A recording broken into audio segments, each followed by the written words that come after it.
My name is James Hunter, and I am just an ordinary citizen. I am, however, learning every day that I've lived a sheltered life. Living here on an island, it is very easy to become consumed with my own little world. But sometimes I look beyond my own borders. I have to admit that in the scheme of things, I don't do that often enough, that it's a rare occurrence.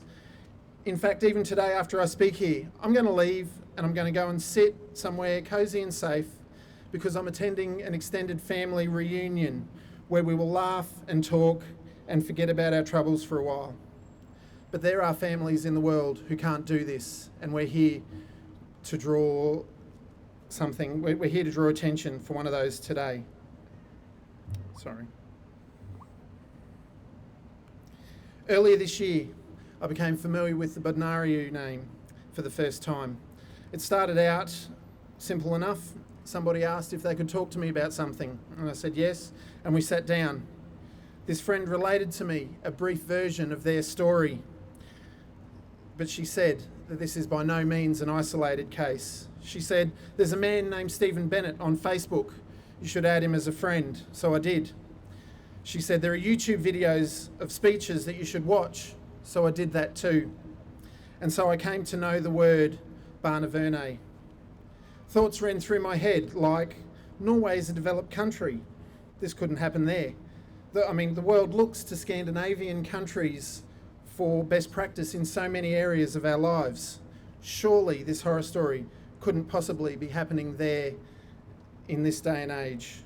Surely they've seen the damage to society, all in other societies, caused by stolen generations, and would know better than to make the same mistakes. The stories that I've read and I've heard tell me that the Barnevernet do not know better. But why do I care about something that's happening on the other side of the world? I don't have friends there, and it isn't like Australia is going to follow Norway's example anytime soon. I'm sure we learned our mistake with our own stolen generation, and we are still trying to heal those wounds so that we can move on, let alone starting something new. I also know that I'm never likely to meet the Bodnariu family. I'm probably never even going to meet somebody who has met the Bodnariu family. Until a few months ago, this had absolutely nothing to do with me. So why do I care? Well, I care because it is not now and never has been simply about the Bodnariu family. It is not now and never has been simply about Norway. This is about existing in a global community. And if Norway want to exist in that community, if they want to import and export, if they want to send athletes to the Olympics or compete in the World Cup or sing at Eurovision, if they want to be a part of the United Nations, they must listen to people from other countries. They have to listen to me right now. The Barnevernet may be able to intimidate Norwegians into cowering in a corner or whispering when they should be shouting, but they cannot intimidate me, and they cannot intimidate the other speakers that are here today, and they cannot intimidate you. The Norwegian people may not be able to speak up for themselves for fear of attracting the attention of the Barnevernet, but you can, and you should, because like me, you care.